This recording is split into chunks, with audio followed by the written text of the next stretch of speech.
राजधानी में महिलाओं के खिलाफ बढ़ते अपराध लगातार उनमें असुरक्षा की भावना बढ़ा रहे हैं।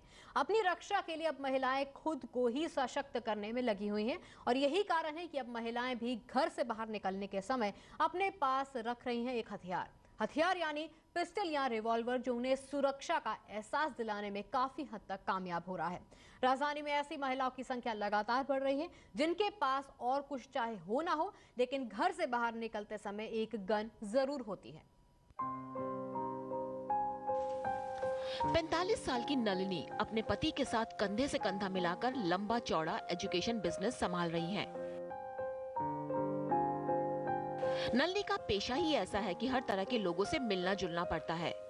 दूर दराज इलाकों में रात को अकेले जाना पड़ता है, लेकिन अपनी सुरक्षा को लेकर वो पूरी तरह चौकस हैं। उनके पास अपनी सुरक्षा के लिए हमेशा एक पिस्टल रहती है। नलिनी जब भी बाहर निकलती है, पिस्टल को अपने साथ रखना नहीं भूलती। आज से पहले ही मैं ये गन ले चुकी थी अपने पास। मेरे हस्बैंड ने इसके लिए मुझे सपोर्ट किया और उन्होंने ही इसका लाइसेंस मुझे दिलवाया कि मेरे लिए अपनी सिक्योरिटी और बच्चों की सिक्योरिटी के लिए ये बहुत ज़रूरी है, जिसके लिए मैंने आज से 1-1.5 साल पहले ही ये अपने लिए एक लाइसेंस लिया था। नलिनी के बाद अब मिलिए डॉक्टर विभा शर्मा से। अपना नर्सिंग होम चलाती हैं। हर तरह के मरीजों से पाला पड़ता है और बहुत बार रात को मरीजों को देखने जाना पड़ता है। जाहिर है अपनी सुरक्षा के लिए हमेशा चिंतित रहती हैं। अपने डर को दूर करने, अपने काम को बेखौफ करने के लिए विभा ने सहारा लिया है एक हथियार का।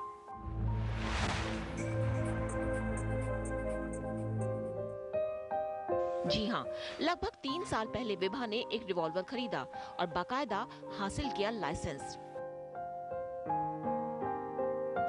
अब घर से बाहर निकलते समय विभा के पर्स में हमेशा ये रिवॉल्वर रहती है। विभा कहती है कि इसको रखने के बाद उन्हें बाहर जाते समय डर का एहसास नहीं होता। उन्हें हमेशा लगता है कि वो अपनी रक्षा करने में सक्षम है। मेरा जॉब प्रोफाइल ऐसा है कि मेरे को नाइट कॉल्स करना होता है। नाइट में मुझे अकेले जाना इनसिक्योर लगता है, क्योंकि मैन पावर को ओवरकम करने के लिए वुमेन के पास कुछ वेपन होना चाहिए जिससे कि वो उनको अटैक कर सके या अपना प्रोटेक्ट कर सके। और मेरी इमरजेंसी ऐसी है, नाइट कॉल्स के बिना मेरा काम चल नहीं सकता। नलिनी और विभा दोनों ने ही अपनी सुरक्षा के लिए हथियार का सहारा लिया, लेकिन अपने पास गन रखना उनकी मजबूरी है, क्योंकि उन्हें घर के साथ साथ बाहर की भी जिम्मेदारी निभानी है। इस जिम्मेदारी को निभाने के लिए उन्हें एक सुरक्षित माहौल चाहिए, जो दिल्ली के गली मोहल्लों, बाजारों, सड़कों से गायब होता जा रहा है। महिलाएं अपने पास हथियार रख रही हैं, लेकिन हथियार रखना ना तो उनके लिए फैशन है, ना ही स्टेटस सिंबल, बल्कि वो अपनी सुरक्षा के लिए हथियार रख रही हैं, क्योंकि वो जब घर से बाहर निकलती हैं तो अपने आप को सुरक्षित महसूस नहीं करती। और ये एक बड़ा सवाल है हमारी सरकार, प्रशासन और पुलिस के लिए कि वो महिलाओं को एक सुरक्षित माहौल नहीं दे पा रहे हैं। कैमरा पर्सन शिव कुमार के साथ अनुजन रोहतगी, दिल्ली। ज्यादातर महिलाओं का मानना है कि हथियार रखने और जरूरत पड़ने पर उसे दिखाने भर से ही वो काफी हद तक अपना बचाव कर सकती हैं। आइए मिलते हैं एक और महिला से जो मानती है कि दिल्ली में अपनी सुरक्षा के लिए अब हथियार रखना एक जरूरत बनता जा रहा है। रसोई घर में खाना बनाती मासूम से चेहरे वाली इस महिला यानी राजश्री को देखकर क्या कोई अंदाजा लगा सकता है कि इनका एक दूसरा रूप भी है, जो सार्वजनिक जगहों पर बदतमीजी करने वाले मंचलों को अच्छा खासा सबक सिखाने में पूरी तरह सक्षम है। जूडो कराटे की ट्रेनिंग से लेस होने के साथ साथ अपनी सुरक्षा के लिए अपने पर्स में रखती हैं एक रिवॉल्वर। राजश्री मानती है कि रिवॉल्वर के नाम से लोग डरते हैं, उसको दिखाने भर से ही काफी हद तक अपना बचाव किया जा सकता है, लेकिन आप में इतना आत्मविश्वास होना चाहिए कि जरूरत पड़ने पर आप अपना रिवॉल्वर निकालते समय डर ना महसूस करें।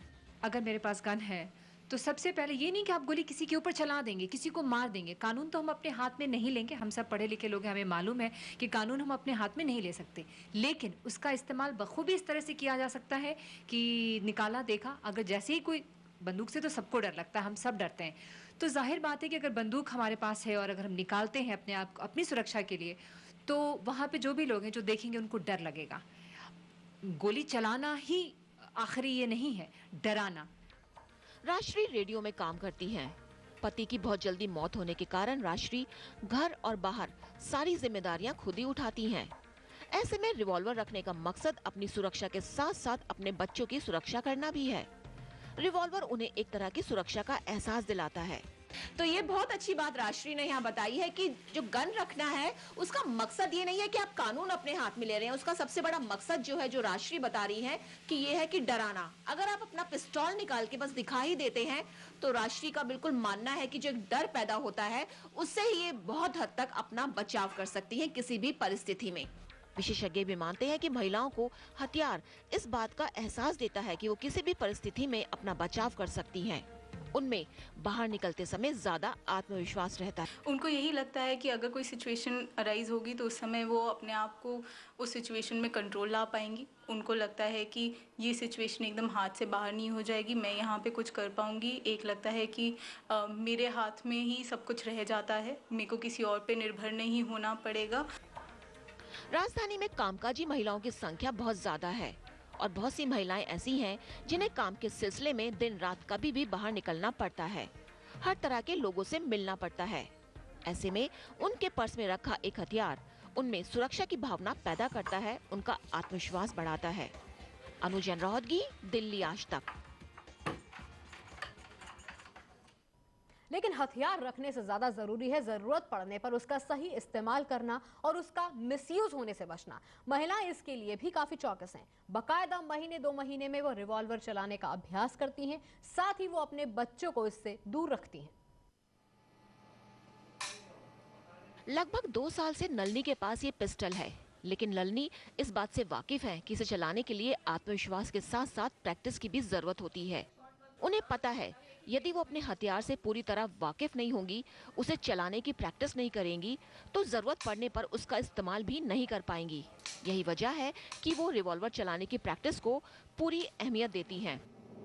पिस्तौल रखने के लिए सबसे पहले आदमी को खुद एक तो साइकोलॉजिकली साउंड होना चाहिए और मेंटली अलर्ट होना चाहिए, और दूसरा उसको कौन से सर्कमस्टांसेस में यूज़ करना है ये उसको ज़रूर आना चाहिए। इसके लिए मैं इसको हर 1-2 महीने में निकाल के इसको खुद अपने आप प्रैक्टिस भी करती हूँ इसके साथ, और मोर ओवर मैं इसके साथ फेमिलियर भी रहती हूँ कि कब अगर कोई सर्कमस्टांसेस ऐसे हों तो मुझे कब इसे ऑपरेट करना और कब नहीं। खुद पुलिसकर्मी मानते हैं कि हथियार रखने के साथ साथ उसे चलाने की प्रैक्टिस बहुत जरूरी है, लेकिन प्रैक्टिस करते समय कुछ बातों का ध्यान रखना जरूरी है। बकायदा लाइसेंस देते समय हर किसी को इन नियमों के बारे में बताया जाता है। जो भी महिला या कोई भी लाइसेंसी अपने पास जो वेपन रखता है उसके साथ उसको फेमिलियर होना चाहिए, वो कैसे काम करता है उससे उसको फेमिलियर होना चाहिए। कि प्रैक्टिस करने के लिए अगर उनको फायर करना है तो उनको जो हमारी शूटिंग रेंजेस हैं वहीं पर जाके करना चाहिए, क्योंकि कहीं किसी भी जगह पे चाहे वो ओपन स्पेस ही हो वहाँ पे फायरिंग करना जो है वो ख़तरे से खाली नहीं है, क्योंकि गोली कहीं भी लग सकती है किसी को भी। इसलिए जो डेजिग्नेटेड शूटिंग रेंजेस हैं वहीं पे जाएं और किसी कोच के निरीक्षण में ये फायरिंग की प्रैक्टिस करें। हथियार की ट्रेनिंग के साथ साथ जरूरी है उसका सही रख रखाव। हथियार को बच्चों की पहुंच से दूर रखना भी बहुत जरूरी है। बच्चे कभी भी इस खतरनाक हथियार का मिसयूज कर सकते हैं। हमने जिन महिलाओं से बातचीत की वो सभी ये बात समझती हैं।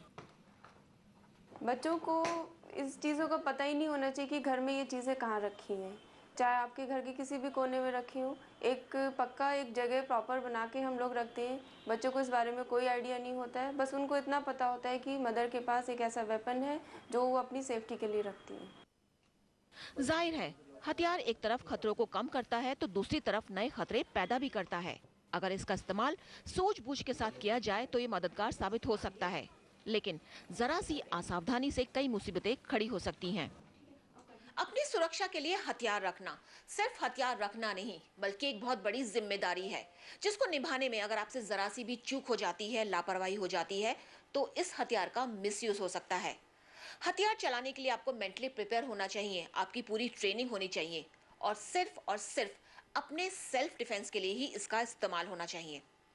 कैमरा पर्सन शिव कुमार के साथ अनुजन रोहतगी, दिल्ली आज तक। और इस बीच आज का सवाल, राजधानी में बिजली आज से महंगी हो जाएगी। डीआरसी ने बिजली की नई दरें जारी कर दी हैं। ये दरें आज से लागू हो जाएंगी। फ्यूल सरचार्ज में बढ़ोतरी की वजह से बिजली की दरों में बढ़ोतरी की गई है। ऐसे में हम आपसे पूछ रहे हैं ये सवाल कि क्या फ्यूल सरचार्ज के नाम पर बिजली की दरें बढ़ाना सही है? आप हाँ या ना में अपनी राय हमें भेज सकते हैं। हाँ के लिए टाइप करें DAT_Y, नहीं के लिए DAT_N और भेज दें 52424 पर। यहाँ रुकने एक छोटे से ब्रेक के लिए, लेकिन ब्रेक के इस बार भी हमारी खास पेशकश जारी रहेगी। आप देखते रहिए दिल्ली आज तक। 16 दिसंबर को गैंगरेप की घटना ने तो महिलाओं को जैसे हिला कर रख दिया। इस घटना के बाद महिलाएं अपनी सुरक्षा के लिए और ज्यादा सोचने पर मजबूर हैं। इस घटना के बाद हर ग्रुप की महिला में रिवॉल्वर का लाइसेंस लेने, उसके बारे में तमाम जानकारी हासिल करने के मामले में बढ़े हैं। ये है लाइसेंसिंग विभाग का कार्यालय। यहाँ पर रिवॉल्वर का लाइसेंस लेने के लिए आवेदन की संख्या लगातार बढ़ती जा रही है। इन फाइलों में से बहुत सी फाइलें ऐसी हैं जो उन महिलाओं की हैं जो 16 दिसंबर की वारदात के बाद अपनी सुरक्षा के लिए बहुत चिंतित हो गई हैं। हथियार का लाइसेंस लेना मानो उनकी प्राथमिकताओं में शामिल हो गया है। लाइसेंस विभाग के पुलिस अधिकारी बताते हैं कि हर प्रोफेशन से जुड़ी महिलाओं के आवेदन उनके पास आ रहे हैं। बहुत सारी महिलाएं जो हैं वो सेल्फ प्रोटेक्शन के लिए भी अप्लाई करती हैं। इनमें से ज़्यादातर वो महिलाएं हैं जिनका अपना बिजनेस है और वो बिजनेस के सिलसिले में उनको ट्रैवल करना पड़ता है, खास करके लेट नाइट, या ऐसी महिलाएं हैं जो कि ज्वेलरी इत्यादि का बिजनेस है जिनका। महिलाओं के हित के लिए काम करने वाली कई संस्थाएं मानती हैं हथियार रखने का ये बढ़ता ट्रेंड सीधे तौर पर हमारे सिस्टम के खोखलेपन की ओर इशारा करता है। सड़क पर चल रहे हैं तो सुरक्षा मिलेगी, लेकिन आज वो पूरी तरह से फेल है, क्योंकि बाहर निकलते हैं तो वहाँ पर जाने में अगर लोगों को डर लग रहा है, महिलाओं को, प्रोफेशनल महिलाओं को डर लग रहा है, जिनका काम है, जो रोज़ बाहर जाती हैं, जो पढ़ी लिखी हैं, जिनके अंदर आत्मविश्वास होगा ऐसा माना जाना चाहिए, तो निश्चित तौर पर बहुत भारी कमी इस समय हमारी व्यवस्था में है, जो कि लोगों के मन में डर पैदा कर रहा है। विशेषज्ञ भी मानते हैं कि महिलाओं में लगातार बढ़ रही असुरक्षा की भावना हथियारों को बढ़ावा दे रही है। ये हमारे सिस्टम की नाकामी है। अगर हम सामाजिक तौर पे कॉन्फिडेंस देते हैं तो अपने आप लोगों को ज़रूरत नहीं पड़ेगी। अगर हमारी लॉ इन्फोर्समेंट एजेंसीज हमें कॉन्फिडेंस देती है कि हमारे होते आपको कुछ नहीं होगा, तो आपको टेंशन नहीं आएगी। लेकिन अगर आपको वो कॉन्फिडेंस ही नहीं आएगा तो इंसान वही करेगा जो वो कर सकता है। इस बात में दो राय नहीं है कि पुलिस और प्रशासन की नाकामी के चलते महिलाएं अपने आप को सेफ महसूस नहीं कर रही। कल्पना कीजिए, अगर हर शख्स अपनी सुरक्षा के लिए हथियार रखने लगे तो समाज का क्या होगा। जाहिर है सरकार और पुलिस प्रशासन को महिलाओं में सुरक्षा की भावना लानी होगी। अगर कहा जाए दिल्ली हादसों का शहर है तो कुछ गलत नहीं होगा। कब कहां किसके साथ कोई हादसा हो जाए पता नहीं है, खास तौर पर महिलाओं के साथ। और 16 दिसंबर के हादसे ने महिलाओं को ये सोचने पर मजबूर कर दिया है कि अपनी सुरक्षा के लिए उन्हें किसी पर निर्भर रहने की बजाय अपने आप को ही सशक्त करना होगा। और ये एक बहुत बड़ी वजह है जो महिलाएं बड़ी संख्या में आर्म्स लाइसेंस के लिए आवेदन कर रही हैं। कैमरा पर्सन दिलीप उपाध्याय के साथ अनुज रोहतगी, दिल्ली आज तक। हथियार रखना महिलाओं की मजबूरी भले ही हो, लेकिन इसे अच्छा ट्रेंड नहीं माना जा सकता। विशेषज्ञ मानते हैं कि हथियार सिर्फ हिंसा को ही बढ़ाते हैं। जाहिर है महिलाओं की सुरक्षा सुनिश्चित करने के लिए दूसरे बेहतर रास्ते तलाशने होंगे। महिलाएं असुरक्षित हैं, लेकिन क्या इसका समाधान हथियार ही है? विशेषज्ञ मानते हैं कि किसी भी जरूरत के लिए समाज में हथियारों का आना अच्छा ट्रेंड नहीं है। इससे हिंसा बढ़ने की पूरी संभावना है। जहाँ जहाँ गन कल्चर आएगा वहाँ वहाँ वायलेंस बढ़ेगा, राइट? क्योंकि mere having a gun can be a trigger of its usage also. इसलिए मुझे लगता है कि increased use of guns को हमें जेंडर इशू के साथ मिक्स नहीं करना है, राइट? चाहे वो एक टीनेजर के पास हो, चाहे एक अडल्ट के पास हो, मेल या फीमेल, उससे फ़र्क नहीं पड़ता। ज़रूरी ये है कि सामाजिक तौर पे आप सिक्योरिटी बढ़ाएं जिससे एक आम इंसान को गन की ज़रूरत ना पड़े। कई संस्थाओं के प्रतिनिधि भी मानते हैं कि महिलाओं को अपनी सुरक्षा के लिए मिलकर एकजुट होकर समझदारी से काम करना होगा। गन रखना किसी भी समस्या का समाधान नहीं है। आपको अपना आत्मविश्वास नहीं खोना है, आपको जाना है, आपको अपना काम करना है। ऐसा तो नहीं है कि निर्भया के बाद लोग घर से नहीं निकल रहे। ये ज़रूर है कि जो असुरक्षा की भावना है उसको दूर करने में एक सामूहिक जिम्मेदारी लेकर के उसको दूर करना पड़ेगा। और आपको सबसे पहला कदम घर से निकालने के पहले ये तय करना है कि आप अपने आप को सुरक्षित रखेंगी, और ऐसे रखेंगी कि आप उस जो चीज़ें डूज एंड डोंट्स हैं इस समय उसको फॉलो करेंगी। आप साथ साथ में अगर आप डर के सड़क पे निकली तो वैसे ही चारों तरफ गिद्ध बैठे हुए हैं। हथियार किसी भी समस्या का समाधान नहीं हो सकता। शुरुआती तौर पर हथियार से सुरक्षा का आभास हो, लेकिन आगे चलकर इसके परिणाम भयंकर हो सकते हैं। और ये बात हम उन देशों से सीख सकते हैं जहां हथियार आसानी से उपलब्ध हैं और खुलेआम उनका मिसयूज हो रहा है। अनुजन रोहतगी, दिल्ली आज तक। और इस बीच आज का सवाल, राजधानी में बिजली आज से महंगी हो जाएगी। डीआरसी ने बिजली की नई दरें जारी कर दी हैं। ये दरें आज से लागू हो जाएंगी। फ्यूल सरचार्ज में बढ़ोतरी की वजह से बिजली की दरों में बढ़ोतरी की गई है। ऐसे में हम आपसे पूछ रहे हैं ये सवाल कि क्या फ्यूल सरचार्ज के नाम पर बिजली की दरें बढ़ाना सही है? आप हाँ या ना में अपनी राय हमें भेज सकते हैं। हाँ के लिए टाइप करें DAT_Y, नहीं के लिए DAT_N और भेज दें 52424 पर। ब्रेक के उस पार कुछ और खबरें, आप देखते रहे दिल्ली आज तक।